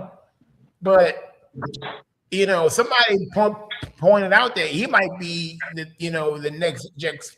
I'm sorry, I don't see that happening with him. He could be the next Washington backup. Yes, he could. Yeah, because he's gonna need a job now. Okay, let me ask you this now. What do you think? He's gonna find his way in Arizona. Now, let me ask you this, Mel. What do you think? Should Kirk Cousins go back to Minnesota to reunite with the Vikings? He got the offensive coordinator. He got the offensive coordinator that he had. So I mean, still got the same head coach though. Well, I mean, you can beat JJ McCarthy out for a spot. They're not gonna do that, Kevin. Yeah. They're not gonna endanger that number. What was he? The number 10th pick? They're not gonna put him under that much pressure. I would say like this: it is on the table because when you fire your GM, you're bringing in a new GM, and he owes the old regime no favors. True. So I'm not saying yay or nay. I'm just saying options are on the table. Don't be surprised. Not saying it's going to happen, but it will be very interesting development to see where Kirk Cousins is going to end up. Do you think Minnesota going to welcome him back with open arms, though? I don't know. I don't know. I don't know. He left because of the money. Kurt about that money, and I think that was one of the reasons why he left. Wasn't it? But the same token, he gave him all the years that he had to get him. Yeah, they didn't want to resign him, but his days of getting the bag might be over. He might just be signing for the veteran minimum wherever he goes. And you think Kirk gonna do that? Kirk might not have a choice. Who's paying for Kirk Cousins right now? Kirk got options now. You see him on TV now? What options? Being on TV, an analyst. Yeah, I'm talking about in the league. Oh no, that's drying up. That's drying up real fast. Well, I mean, you still got what? Possibly. I mean, you got Arizona, the Jets. Yeah, Arizona. You got the Jets. The Dolphins. You may have Miami too. Yeah.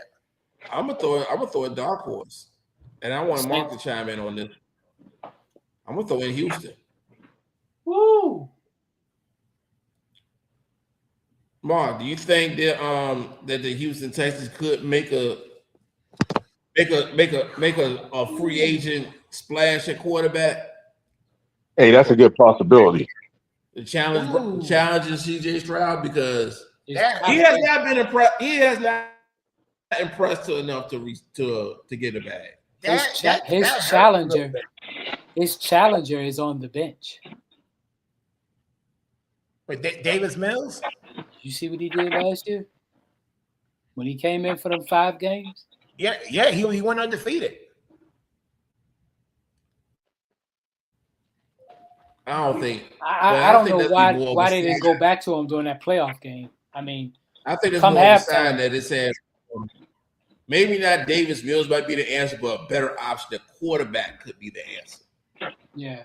Oh man. Because if you stay the route, you're gonna be wasting.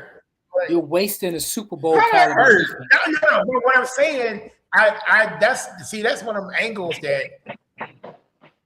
that's not. Hey. It's I didn't see it coming. I'm gonna just throw something. But it's not a bad idea. I'm gonna throw something crazy out there. Don't be surprised if you see him in the quarterback room with a Cleveland Browns jersey on. No. Yeah. Nope. Well, for one thing, he already better than Dylan Gabriel. Well, I don't count him. That's not the problem. You talking about Kirk Cousins? Yeah. Hey, Cleveland got enough quarterbacks on the payroll. Exactly. You got Shador, Dylan Gabriel, and who else? Deshaun Watson still out Deshaun, there. They gotta play him now. They're paying him $60 this year. Yeah, they still owe him. That's the only reason why I don't see Kirk Cousins on there. I don't see that. But they got to work out their quarterback issues with the guys they got already. I mean, you know what? That whole thing that Houston and that sounds very low key intriguing. Well, don't be surprised. He might be a backup in New England. No. Well, what they got behind Drake May? What they need behind Drake May? Protection. And now you think them ain't gonna stay? You think them ain't gonna stay up for 16 games again?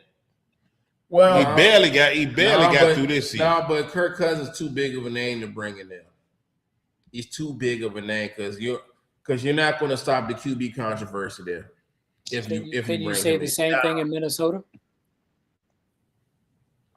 But the quarterback controversy is warranted in Minnesota. I mean, but let's look at JJ McCarthy. Like trash. Mel was right the whole time when he called this. You called this from game 2. How trash it was. He had one good quarter and 8 like all Carson Wentz had to do was stay healthy and he'd have had that job. JJ is not it. And Sam Darnold proved that case when the Vikings fumbled the bag by letting Sam Darnold walk and look what happened. What did JJ do? What did JJ do at Michigan to warrant the number 10 pick? What did he really do? He didn't screw it up. That's what he did. Oh, game manager, if you want to call it that. That's what JJ McCarthy did. He did not screw it up. But when you go to Minnesota, they count on you to throw the ball more. They count on you to. The assignment was different. Yeah, I agree. The assignment was different. Because I don't think Minnesota can afford to waste that defense and that superstar receiver they have another year. If you do that, I'd see that receiver asking out. Yeah, but when you had double digit wins, just say Justin Jefferson. I couldn't remember his name, man. But my thing is this: it's like when the Vikings had double digit wins, they've had really good seasons with Kurt and Sam Darnold, like 2 years back to back. Your expectations start getting higher, So they put a whole lot on JJ. But they had a whole lot of expectations for JJ. And the stuff that didn't pan out, So, but yeah, man. But like I said, yeah. Whoa. Okay, well, you're over there breaking tables down here. All right, but the whole thing about JJ McCarthy, I don't see it as long term. And when you fire that GM and whatnot, it's gonna cause a whole lot of stuff that to shake things out.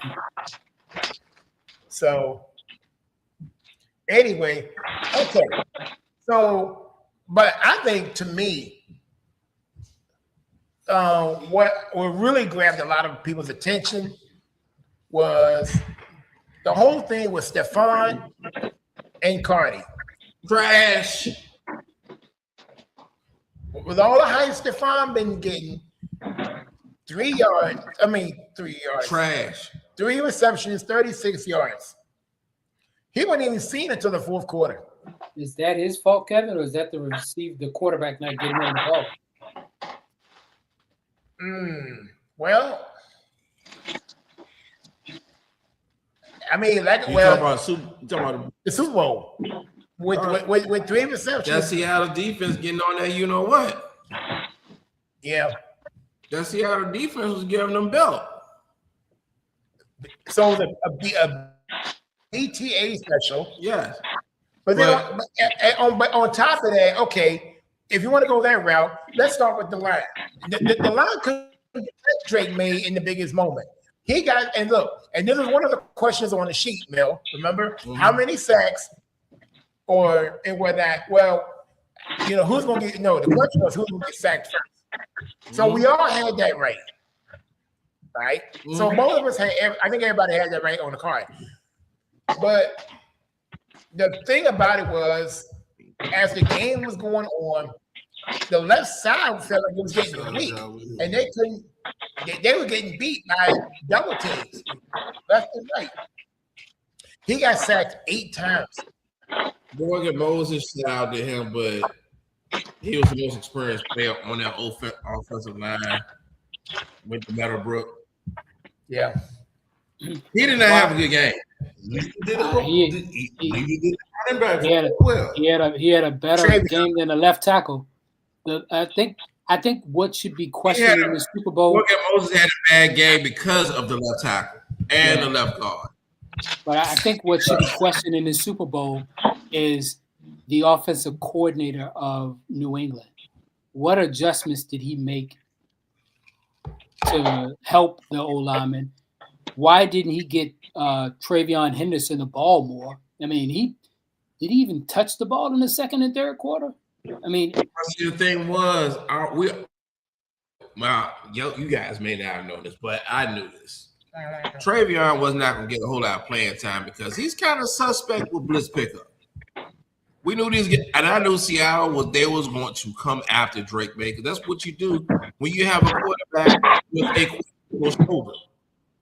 Yeah, but they was going to come after him. So if your running back can't pick up the blitz, then he's not going to be on the field because you're not going to be able to do anything.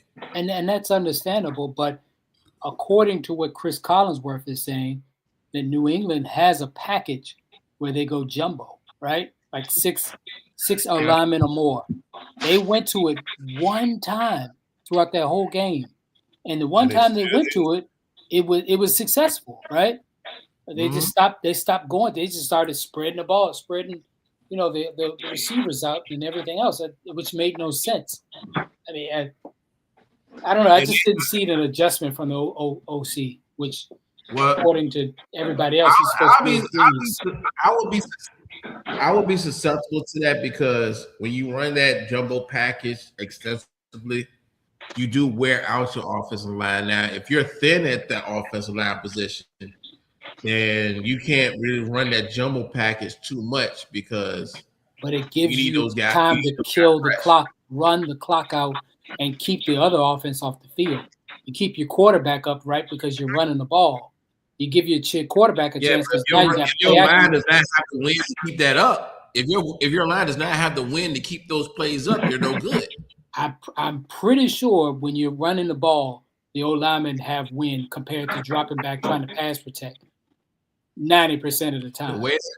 The way that O-line looked, I don't think they were deep enough to go jumbo the whole game. Yeah. The way that left side of that line looked, they was not built to go jumbo the whole game.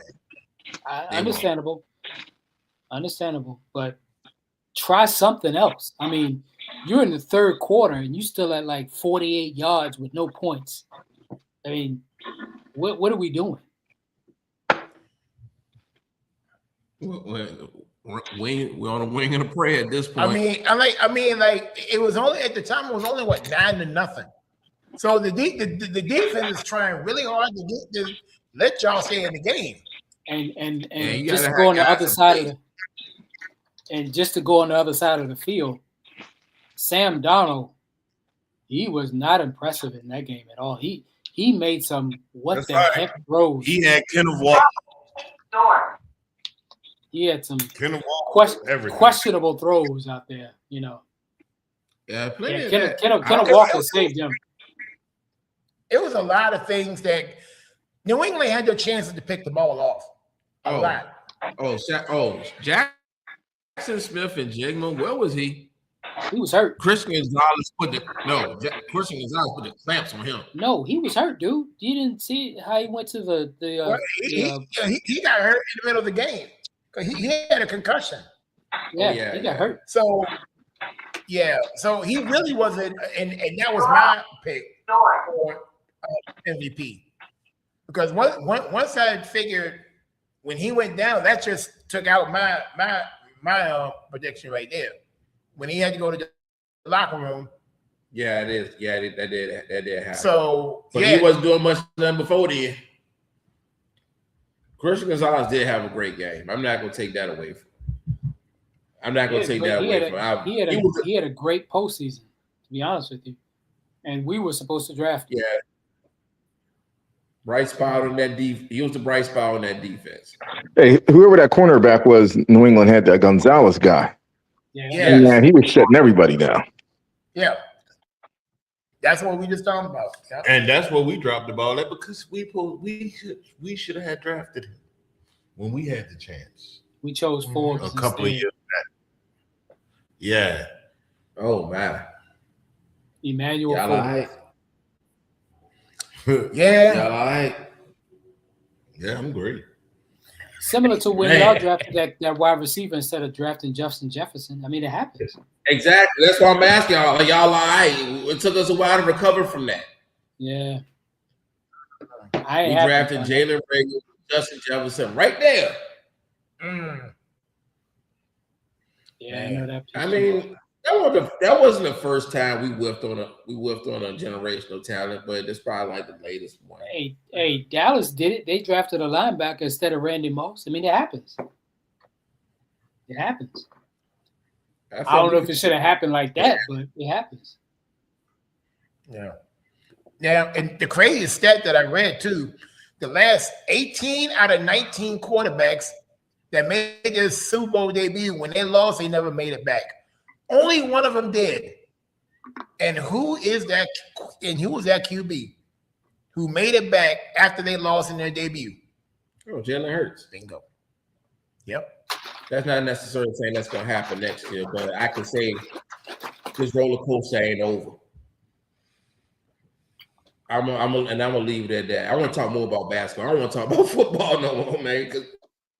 Okay, all right, let's go basketball. I don't even want to go there, but yeah. All right, you want basketball? Let's talk about basketball. All right. We got a few more minutes left. left. So let's do it. The celebrity game was trash.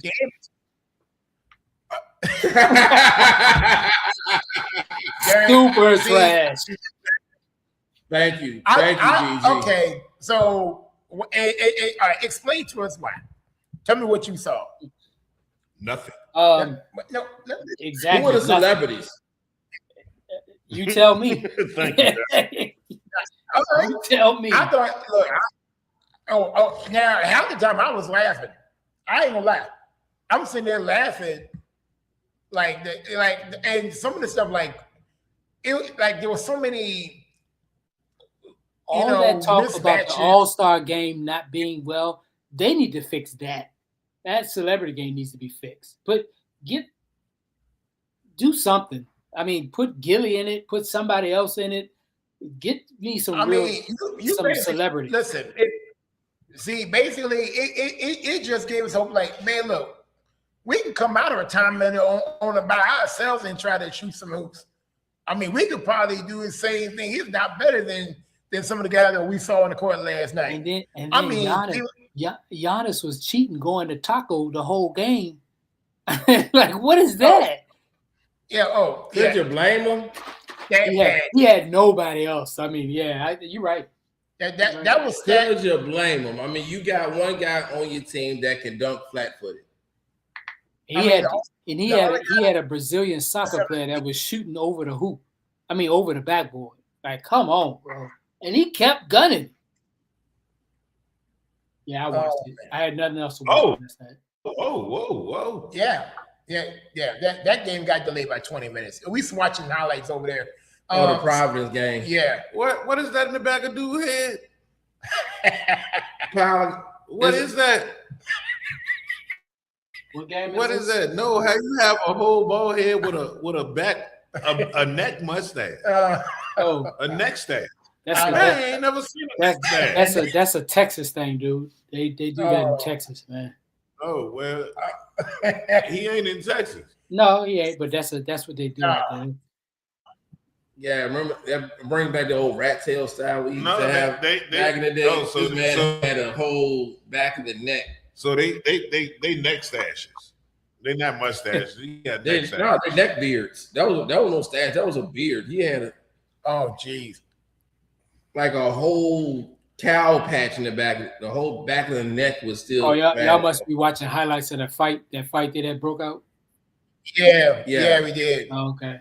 But no. The St. John's Providence game. But okay, so when you got celebrities like Glorilla, who was Glorilla? Did she even get on the court? She got on the court for about 5 minutes and did nothing. Nothing. Nobody did nothing. I mean, some of the stat lines were so atrocious. You know what? The celebrity game could all be fixed if they just use all the players from the Big Three. Ooh. No. Good luck with that. You'll never see that. You'll never see that. It's a good theory, but the concept I'm with. I mean, you have a celebrity 3-on-3 tournament. I mean, you look at it. Everybody, so many of the players from the Big Three are ex-NBA players. But can they get up and down the court? They play half court. Though. Joe Johnson probably. I'm pretty sure Joe Johnson. And there was a Jeremy Lin site, and he actually put out the game winner. Believe it or not, and some of the rules and this hot button they had. That part was trash. Oh, Jeremy Lin had an 8-pointer. Basically, won the game. Lynn Sanity you haven't seen since 2012 when Lynn Sanity was when Melo was around still with the Knicks back in the 2010 era. You ain't seen Jeremy Lin since, but we saw he hits an 8-pointer. Well, yeah, but the man. He was famous for New York for 6 weeks with Lynn Sanity, but then he somehow he hits an 8-pointer to decide the game. I mean, and the way they changed the rules mid-flight, it was trash. But I guess they had to try to. They have to do everything to swap it up. Where the Charlotte Hornet mascot was in the game. Man, he got subbed in. Yeah. Okay. Well, okay. Now this part I've never see. This is where everything turned to a clown show. And that's why Lawrence Taylor said cocaine is a powerful drug.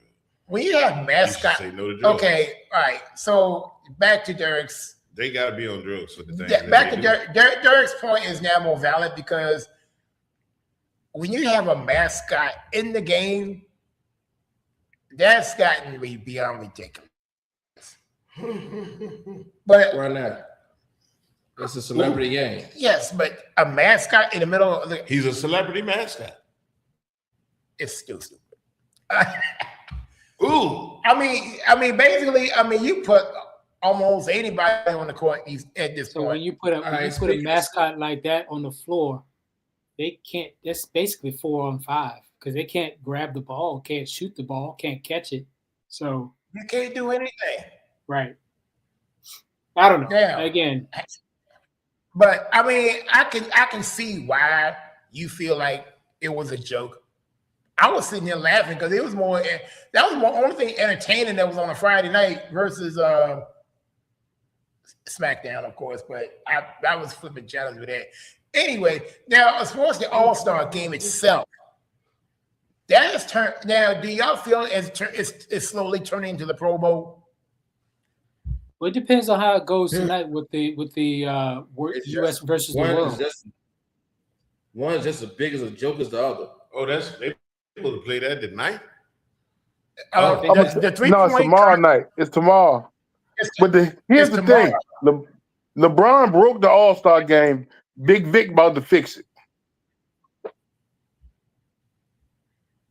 You talking about Wembanyama? Big Vic. Wembanyama about to fix the All-Star game.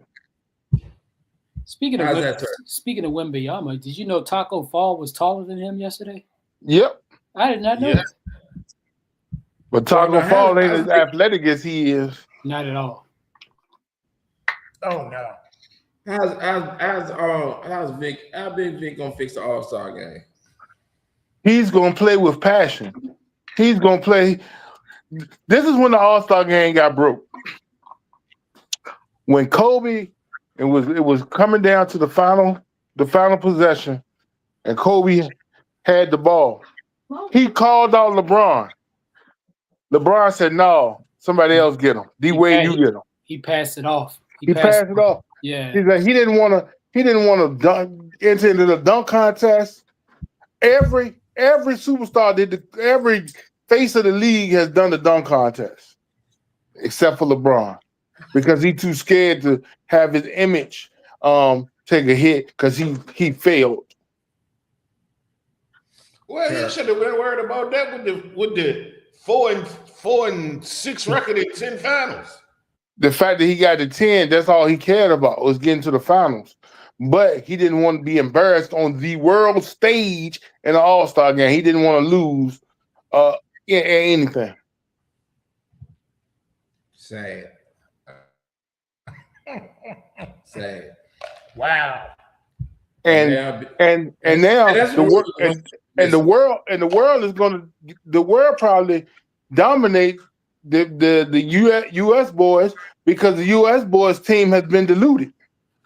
Yeah. They lost somebody the other day. Well, you lost Steph. There's no who else is out? Jaren Jackson. Oh well, yeah. What was he? Was he part of the All-Star team? I think he was one of the big men, wasn't he? He had a knee injury or something, or knee growth. I could be wrong. Man, Jaren Jackson out because Utah trying to tank. Then they just got fined for it. And that's just, man, the way they going about it. I mean, don't hate the player, hate the game. No, I get all that, but they're doing exactly what San Antonio did. They're doing exactly what Dallas did.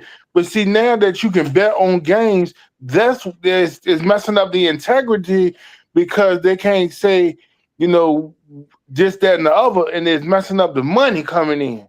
Once you tamper with the money, we got to get you. Yeah, that's a good point because Philly was doing it for a while. Trust the process. Mm-hmm. It would take it. Turn them parlays up on it. Oh man, what? Utah turn them parlays up. I don't know. I don't bet on basketball games. So I bet on football. And look, and so the bad thing is, Hagen has got some, and they actually accidentally won a game early this week. Utah. And you benched the entire starting lineup for the fourth quarter and not using a timeout when they're down by 3. I think they still won that game, didn't they? But yeah, that was a game they accidentally won. Yeah, accidentally won. See what light we're putting them in. That's why I can't stand the Utah Jazz. Well, you gotta blame Danny Ainge on that one. That's all he's doing. I guarantee you this is coming from Danny Ainge to get that better draft pick and position them. He got a million draft picks in Utah.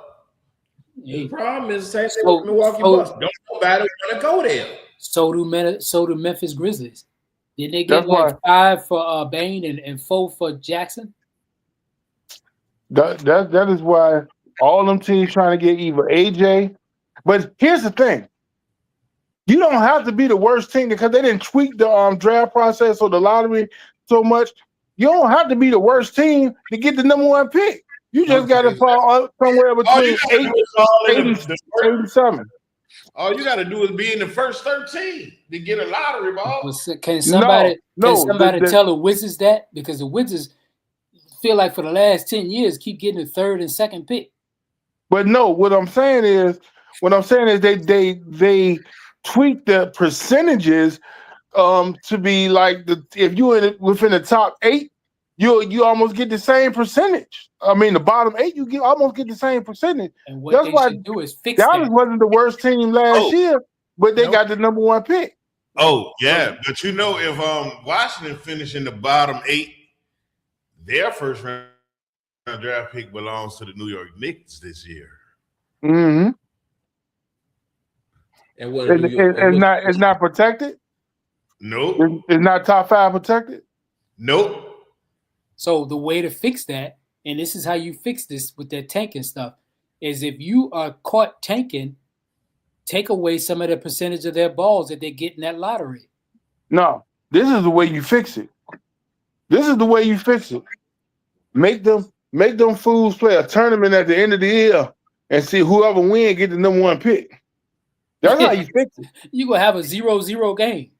But that's how you – no, whoever wins the tournament get the number 1 pick. Okay. You basically have to make them play harder. You know? I mean, give them back. So they're going to tank for the tournament. You can tank all you want to, but you have to play hard. You're going to eventually have to play hard. So if you come in second place, you get the next pick. Is that what you said? You playing for your lottery picks. Oh, okay. You playing for your draft pick.